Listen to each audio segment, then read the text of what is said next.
Bismillahirrahmanirrahim. My today's topic is Imam Abu Hanifa rahmatullah alayh. Was he a tabi? That means whether he ever met any companions of Nabi Akram sallallahu alayhi wasallam.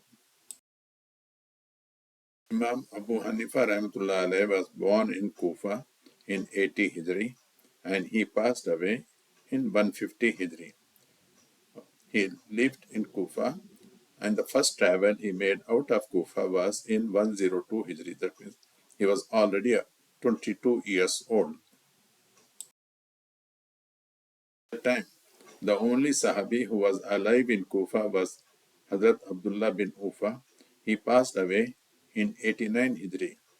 So, at the time when he passed away, Imam Abu Hanifa rahmatullah was about 8 to 9 years, a kid of 8 to 9 years. Hanafi fiqh book, Durr Mukhtar, it is written that Imam Abu Hanifa rahmatullah alayh met more than 20 companions of the Nabi Akram sallallahu alaihi wasallam. Sirat al-Numan, written by Shubli Numani, he also says the same thing, that Imam Abu Hanifa rahmatullah alayh met only once, not met or might have seen just one Sahabi, that is Abdullah bin Ufa.